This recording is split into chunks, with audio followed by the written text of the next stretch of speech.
성령님은 우리 성도들을 영적 성숙으로 이끌어 가십니다. 영적 성숙으로 이끌어 가실 때 사용하는 도구 중에 중요한 것 하나가 확신이라는 것입니다. 성령께서 우리에게 확신을 주셔서 그 확신이 견고해지면서 영적으로 더욱 성숙해지고 성화를 이루어 가게 하십니다. 확신이라는 것은 믿음을 확고하게 한다는 뜻입니다. 우리의 믿음을 견고하게 한다는 말입니다. 우리가 믿고 있는 바를 흔들리지 않도록, 믿음에서 떨어지지 않도록, 우리가 믿음의 순례를 잘 마칠 수 있도록 도와주시는 분이 바로 성령님이시고, 성령님은 우리에게 이러한 구원을 확신시켜 주심으로 우리를 더욱 영적으로 성숙하게 만들어 가십니다. 사도 바울은 생애 말년에 이런 고백을 했습니다. 나는 선한 싸움을 싸우고 달려갈 길을 마치고 믿음을 지켰으니. 바울이 끝까지 선한 싸움을 싸울 수 있었던 그 힘, 마지막까지 믿음의 경주를 완주할 수 있었던 그 힘은 바로 성령의 확신에서 나왔습니다. 그가 시련을 겪을 때마다 성령께서 그의 곁에서 믿음을 계속 불어넣어 주시고, 그가 받았던 구원과 그리스도의 약속들을 끊임없이 확신시켜 주시면서 그러한 확신 속에 믿음의 경주를 완주할 수 있었습니다. 이런 면에서 본다면 이 확신이라는 것은 우리 믿음에 있어서 추진력과도 같습니다. 육상선수가 결승선까지 끝까지 달릴 수 있는 그 힘은 추진력에서 나오거든요. 출발부터 그 다음에 달리는 과정, 마지막까지 끝까지 달릴 수 있는 그 힘, 추진력. 신앙의 추진력이 바로 신앙의 완주를 돕는 힘, 그것은 곧 확신입니다. 바울은 개척했던 그 교회들을 다시 돌아가면서 그곳에 장로들을 세워놓았습니다. 왜 세웠냐 하면은 믿음이 연약한 신자들을 약속의 말씀으로 확신시켜주기 위해서, 그들을 굳건하게 하기 위해서, 믿음의 굳건한 자로 만들기 위해서 곳에 장로들을 세웠습니다. 세운 장로들을 통해 성령님은 신자들의 그 연약한 믿음을 확신을 불어넣었던 것이죠. 그래서 사도 베드로도 이런 고백을 하면서 우리에게 권면을 합니다. 형제들아, 더욱 힘써서 너희 부르심과 택하심을 굳게 하라. 즉 다시 말하면 너희가 부르심을 받았고 택하심 받는 것을 확신해라. 너희가 이것을 행하면 언제든지 실족하지 아니하리라. 어떤 경우에도 실족하지 아니할 것이다. 신자는 부르심과 택하심을 굳건하게, 즉 확신해야만 어떤 시련에도 실족하지 않고 믿음의 경주를 완주할 수 있다는 말씀이었습니다. 따라서 확신은 우리가 믿음을 지키기 위해 성령께서 주시는 영적인 힘입니다. 우리는 이 확신이 늘 있어야 되겠습니다. 그러나 아무리 확신을 해도 이 확신을 약하게 하는 방해물이 있습니다. 그것은 다름 아닌 고난입니다. 우리에게 고난이 닥쳐오면 우리의 확신을 자꾸 약해지게 만드는 이 원인이 이 고난에서 나옵니다. 어떤 경우는 고난이 너무 극심하면 나의 구원이 의심되기도 할 때도 있습니다. 너무 극심하면 하나님이 과연 살아계신가 하고 의구심을 가질 때도 있습니다. 또 그런 고난이 지속되면 하나님은 변함없이 나를 사랑하고 계시는데 그 사랑이 자꾸 희미해지는 것 같습니다. 다윗도 그가 극심한 고난 중에 이런 고백을 했었습니다. 탄식하며 기도를 드렸었지요. 여호와여, 어느 때까지니까 나를 영원히 잊으시나이까. 마치 자기가, 하나님이 자기를 기억하지 못하는 것처럼, 나를 잊어버린 것처럼, 어느 때까지 숨으시겠나이까. 마치 하나님이 계시지 않은 듯한 그렇게 다윗이 고백을 했습니다. 그러다가 그가 내가 사망의 잠을 잘까 두렵습니다, 이런 고백을 했었습니다. 고난이 지속되면 하나님의 사랑을 때로는 의심할 때도 있고, 또 서서히 사망의 잠을 잘까 두렵다는 그 다윗의 고백이었습니다. 오늘 본문에도 이런 고난들을 언급합니다. 오늘 본문 36절에 보면 기록된 바 우리가 종일 주를 위하여 죽임을 당하게 되며 도살당할 양같이 여김을 받았나이다. 바울이 시편의 말씀을 인용하면서 이 말을 한 겁니다. 자기가 온종일 마치 죽을 것 같다는 겁니다. 도살당할 양처럼 곧 죽기를 기다리고 있는 양같이 여김을 받았다 하며 극심한 고난을 그가 언급을 했었습니다. 이처럼 이 고난이라는 것은 우리의 구원과 하나님의 사랑과 그분의 성실한 인도를 의심하게 할 만합니다. 믿음을 흔들기도 하고 또 극심한 심각한 고난이 지속되면 우리의 구원이 흔들리기도 합니다. 누구나 다 그렇습니다. 누구나 다 이런 경험을 하게 됩니다. 심지어 세례 요한 같은 사람도 그가 감옥에 들어갔을 때에 과연 지금 이 땅에 오신 예수님이 과연 메시아인가 하고 잠시 의심을 했었던 적도 있었습니다. 다윗도 그러했고 바울도 그러했고 다른 사도들도 다 그러했던 경험들이 있었습니다. 그럼에도 이 고난이라는 것은 우리가 영적으로 성숙해가는 과정 속에 반드시 있어야 되는 일이고 반드시 통과되는 일이기 때문에 바울은 그런 고난을 통과하면서 통과할 수 있는 그 힘은 바로 성령께서 주시는 확신에서 온다고 그가 계속해서 거듭 권면을 했습니다. 오늘 읽지는 않았지만 그 8장 18절에 보면 그가 이런 권면을 합니다. 현재의 고난은 장차 우리에게 나타날 영광과 좋게 비교할 수 없도다. 지금의 이 고난이 있지만 그러나 우리가 앞으로 장차 장래에 있을 그 영광의 아름다움을 바라보라. 그러면서 성령으로 계속 확신을 가지도록 그렇게 확신을 줍니다. 26절에도 이와 같이 성령도 우리의 연약함을 도우시나니 우리는 마땅히 기도할 바를 알지 못하나 오직 성령이 말할 수 없는 탄식으로 우리를 위하여 친히 간구하시느니라. 고난이 너무 심해서 고난 때문에 환난 때문에 어려움 때문에 믿음이 연약해진 그 신자들을 도우려고 성령님도요 말할 수 없는 탄식으로 우리를 위해 간구하시고 중보하신다고 합니다. 이렇다고 사도 바울이 우리에게 계속 알려주고 있습니다. 그러면서 바울은 우리 신자들이 어떠한 고난이 있더라도 실족하지 않고 끝까지 구원의 완성을 이루어 갈 때까지 우리에게는 성령의 확신이 필요한데 이 성령의 확신을 잊지 않도록 확실한 근거를 오늘 말씀을 통해 4가지를 우리에게 제시해 줍니다. 그 첫 번째가 뭐냐 하면 누가 대적하리요입니다. 31절 32절 우리 같이 한번 읽겠습니다. 오늘 본문입니다. 31, 32 시작. 그런즉 이 일에 대하여 우리가 무슨 말 하리요? 하나님이 우리를 위하시면 누가 우리를 대적하리요?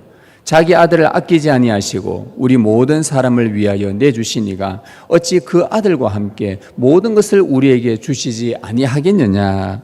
확신의 첫 번째 내용은 뭐냐 하면 누구도 우리를 대적하지 못한다는 성령의 확신입니다. 하나님께서 그의 독생자를 아끼지 않고 우리에게 내어주셨는데 고난이든 뭐든 누가 우리를 대적하도록 성령께서 내버려 두시겠느냐 이 말이죠. 여러분 대적자들은 우리가 얻은 구원을 빼앗으려고 달려듭니다.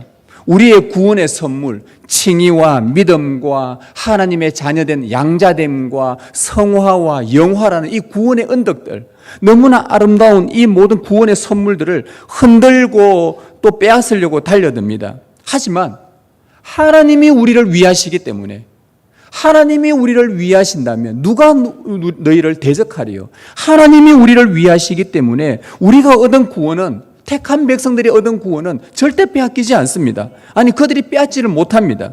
단지 사탄은 우는 사자처럼 겁은 줄 뿐이지 우리를 대적하지 못합니다. 어찌 그 아들과 함께 모든 것을 주신 그 하나님께서 우리에게 아들과 함께 주시지 아니하겠느냐. 모든 것을 주신다. 이 모든 것에는 고난도 포함됩니다. 고난 중에도 우리의 영원한 유익을 위하시고 심지어 그 고난마저도 합력하여 선을 이루십니다. 바로 그 하나님은 아들 예수 그리스도와 함께 모든 좋은 것을 우리에게 주십니다. 성령님은 이 내용을 우리의 믿음의 확신으로 계속해서 일으키십니다.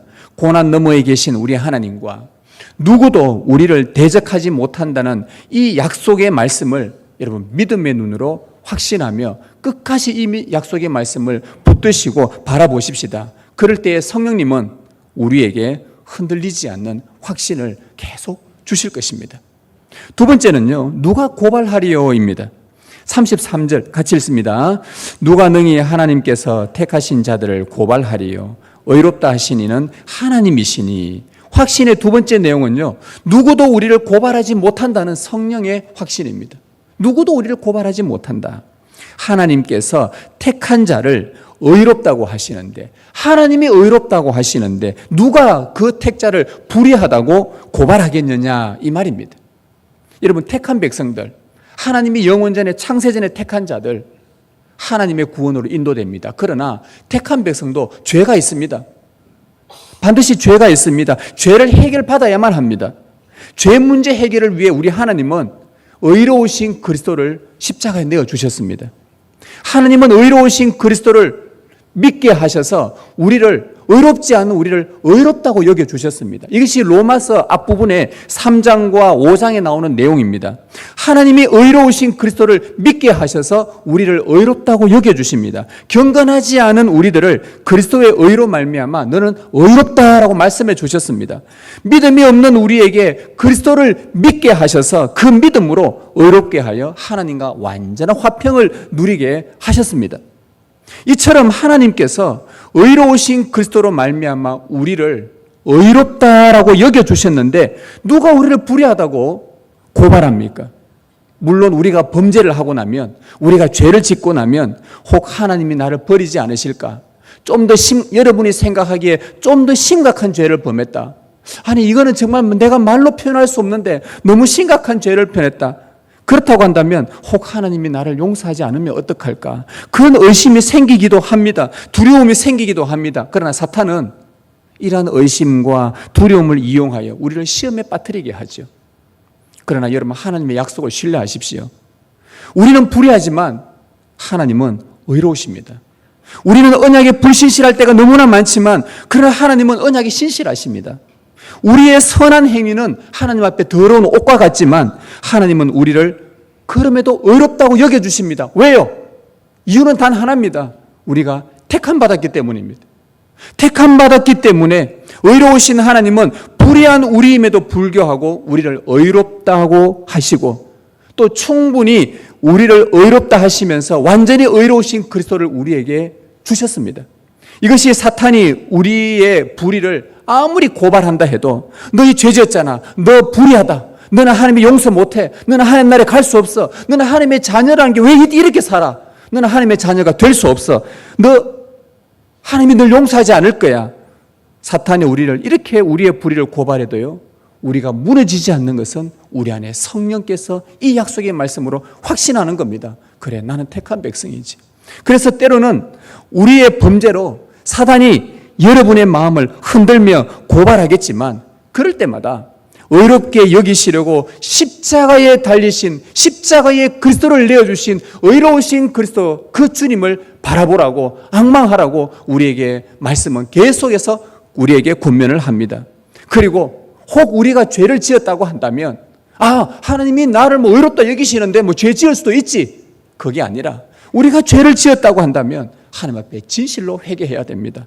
택함을 받은 자의 그 회개를 받으시는 하나님, 누구도 택함을 받은 자의 그 불의함을 고발하지 못한다는 그 하나님의 약속을 여러분들이 계속 믿으십시오. 그럴 때에 성령님은 우리에게 흔들리지 않는 그 확신을 계속 주실 것입니다. 세 번째는요, 누가 정죄하리요입니다. 34절 같이 읽습니다. 누가 정죄하리요? 죽으실 뿐 아니라 다시 살아나신 이는 그리스도 예수시니 그는 하나님 우편에 계신 자요 우리를 위하여 강구하시는 자신이라. 확신의 세 번째 내용은 누구도 우리를 정죄하지 못한다는 성령의 확신입니다. 여러분, 누가 정죄하리요? 여러분을 정죄할 사람 누가 있습니까? 누가 여러분을 정죄합니까? 여러분을 정죄할 수 있는 분은 단 한 분뿐입니다. 의로우신 예수 그리스도입니다. 죄 없는 분이 죄 있는 자를 정죄할 수 있습니다. 죽으시고 다시 살아나신 예수 그리스도, 그분만이 의로우십니다. 그분은요, 마지막 때에 아버지의 때가 되면 이 땅에 오시는데 누구로 오시느냐? 심판주로 오십니다. 왜 심판하실 수 있습니까? 의로우시기 때문에.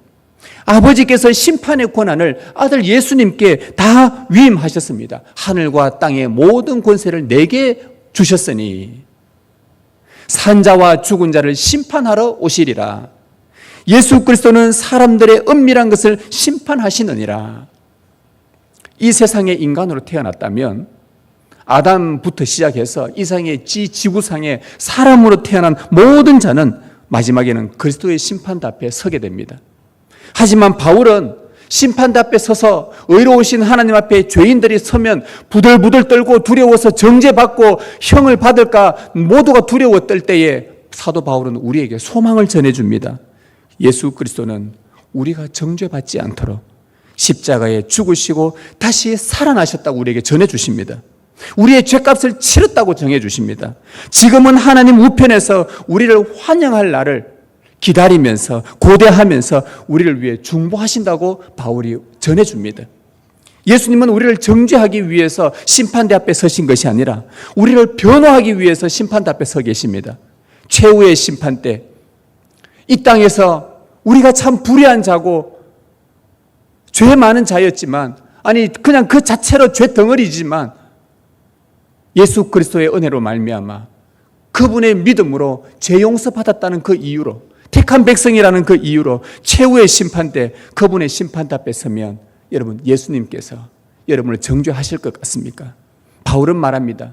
아니요, 절대 정죄하지 않습니다. 여러분 이것을 우리는 확신하셔야 됩니다. 예수님은 자기 목숨을 버리시면서까지 사랑하는 자들을 위해 변호하시고 정죄하지 않습니다. 예수님도 정죄하지 않는데, 예수님도 우리 지체들을 정죄하지 않는데 누가 여러분을 정죄한단 말입니까? 그것은 사탄의 거짓 메시지입니다. 정죄할 권한이 있는 유일한 분이신 그리스도 예수께서 우리를 정죄하지 않으시니 오늘도 그분 앞에 겸손히 나아가십시다. 우리를 엎드리며 나아가십시다. 우리의 죄를 고백하며 나아가십시다. 그럴 때 성령님은 우리에게 흔들리지 않는 확신을 주실 것입니다. 네 번째는요, 누가 끊으리요입니다. 35절 같이 읽습니다. 누가 우리를 그리스도의 사랑에서 끊으리요? 환난이나 공고나 박해나 기근이나 적신이나 위험이나 칼이랴. 여러분 확신의 네 번째 내용은 그 무엇도 우리를 그리스도의 사랑에서 끊을 수 없다는 성령의 확신입니다. 환난, 공고, 박해, 기근, 적신은 헐벗음이란 뜻입니다. 위험, 칼. 여러분 이 항목들은 인간을 괴롭히고 힘들게 하는 다양한 어려움들입니다. 여러분 이 땅을 살면서 이러한 것들을 경험을 해보셨습니까? 사도 바울은 복음 전하면서 이미 다 경험했던 것들입니다. 고린도 후서 11장에 그가 이 간증을 해놓았죠. 그런 자신의 고난을, 얼마나 이 고난이 극심했으면 시편의 말씀을 인용해야 합니다. 오늘 말씀 37절에 기록된 바, 시편의 말씀 인용합니다. 그가 말합니다. 바울이 우리가 종일 주를 위하여 죽임을 당하게 되며 도살당할 양같이 여김을 받았나이다 함과 같으니라. 복음을 전하는 일로 그가 받았던 고난은요, 마치 죽는 것과 같았다라는 그의 고백이었습니다. 지금도 여러분 지구촌 곳곳에는 믿음 때문에 믿는 일로 말미암아 총살을 당하고 죽어야 되고 순교당해야 될 그런 환경들이 지금도 우리 지금 지구촌 곳곳에는 있습니다. 믿음 때문에 받는 고난들이 많습니다. 공고와 박해와 기근과 헐벗음과 위험과 칼. 여러분 우리도 예외는 아닙니다. 우리도 마찬가지입니다. 여러분들이 이 땅에서, 지금 이 대한민국이라는 땅에서, 대구라는 땅에서 예수 그리스도를 정말 바르게 한번 믿어보고 말씀을 있는 그대로 곧이곧대로 살아보려고 하면 얼마나 힘든 일이 있는지 모릅니다. 세상과 자꾸 부딪히는 일이 많습니다. 그만큼 어렵습니다. 그러나 그런 죽음과 같은 시련에서도 사도 바울은 자기가 확신을 했습니다. 성령께서 주시는 그 구원의 확신을 계속 가졌습니다. 그러면서 그가 어떻게 확신을 가질 수 있었는가? 이런 환난 속에서도 어떻게 그가 계속 확신할 수 있었는가? 38절에 이런 고백을 합니다. 그러나 이 모든 일은 환난, 공고, 박해, 기근, 적신, 위험, 칼, 이런 모든 일에 우리를 사랑하시는 이로 말미암아 우리가 넉넉히 이기느니라. 시련의 한복판에서 넉넉히 이겨낼 수 있었던 것은 변함없는 하나님의 사랑, 끝까지 사도 바울을 붙들고 계셨던 그 사랑하시는 하나님이었다고 그가 고백을 합니다. 하나님의 사랑이 바울을 붙들었습니다. 그 사랑으로 말미암아 그는 성령의 확신을 갖게 되었습니다. 그래서 그가 이렇게 확신합니다. 38절 39절에 내가 확신하노니, 우리 같이 읽어볼까요? 시작. 내가 확신하노니 사망이나 생명이나 천사들이나 권세자들이나 현재일이나 장래일이나 능력이나 높음이나 깊음이나 다른 어떤 피조물이라도 우리를 우리 주 그리스도 예수 안에 있는 하나님의 사랑에서 끊을 수 없으리라. 이런 환난 중에도 넉넉히 이기게 하시는 아버지의 그 사랑, 사도 바울은 아버지의 사랑을 갈구했고 그는 이것을 확신했고 그 사랑이 그럼에도 불구하고 변하지 않는다는 걸 확신했고 오늘 우리에게도 동일하게 권면합니다. 그 아버지의 사랑을 확신해라. 그 아버지의 사랑을 갈구해라. 아들이 어려움에 빠지면요, 여러분의 자녀들이 어려움에 빠지면 부모는요 물불 가리지 않고 그 아들 건져내려고 할 것입니다. 하물며 하늘에 계신 우리 아버지는 자기의 독생자까지 우리를 위해 내어주신 그 아버지가 우리를 위해 어떻게 하시겠습니까? 아버지의 사랑을 갈구하십시오. 우리를 향한 그분의 사랑은 변함이 없습니다. 택한 백성들의 그 사랑은 변함이 없습니다. 독생자를 죽였다.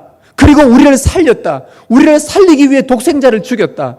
독생자만큼의 사랑한 존재가 바로 우리들이라는 겁니다. 그럴 때 성령님은 이 아버지의 사랑 우리가 갈구하면 갈구할수록 그때 성령님은 우리 가운데 역사하셔서 흔들리지 않는 그 확신을 주실 것입니다. 성도 여러분, 확신이 없으면 우리는 선한 싸움을 싸울 수 없습니다. 확신이 없으면 믿음의 경주를 완주할 수 없습니다. 그런데 확신이 없이도요 평생 살아갈 수는 있습니다. 그러나 그렇게 확신 없이 교회 다니는 신자로서 다니면요 매번 삶이 불안하고 염려가 생기고 의심이 반복되면서 겨우 신앙생활을 꾸역꾸역 버텨가는 것밖에 안 됩니다. 신앙생활이 즐겁지가 않습니다. 여러분, 우리의 신앙은 꾸역꾸역 그냥 재미없이 그냥 이렇게 교회 다니는가 보다 라는 것이 아니라 확신을 가지고, 성령이 주시는 확신을 가지고 위로와 약속의 말씀 속에서 기쁨을 얻으면서 살아가는 것이 신앙생활입니다. 누가 대적하리요? 누가 고발하리요? 누가 정죄하리요? 누가 그리스도의 사랑에서 끊으리요? 그리스도의 구속 사역으로 우리에게 약속하신 이 네 가지 말씀을 여러분 의지하십시오. 그리고 이 약속을 붙드십시오. 성령의 확신을 강구하십시오. 주님도 우리의 믿음이 흔들릴 때마다 하나님 우편에서 우리를 위해 중보하며 기도하고 계시면서 그분이 보내신 성령으로 말미암아 우리에게 또다시 이 약속의 말씀 붙들고 바라보며 확신하게 도와주실 것입니다. 실족할 만한 상황 얼마나 우리에게 많습니까? 그러나 실족할 만한 상황에서도 실족하지 않고 넉넉히 이겨낼 수 있는 그 성숙한 그리스도인으로 자라날 수 있도록 여러분 날마다 성령의 확신을 소망합시다. 그리하여 선한 싸움 잘 싸우고 달려갈 길 잘 달려가고 믿음을 지켰을 때에 우리에게 예비된 의의 면류관을 받아 쓰는 영광을 누리시길 주님의 이름으로 축복합니다.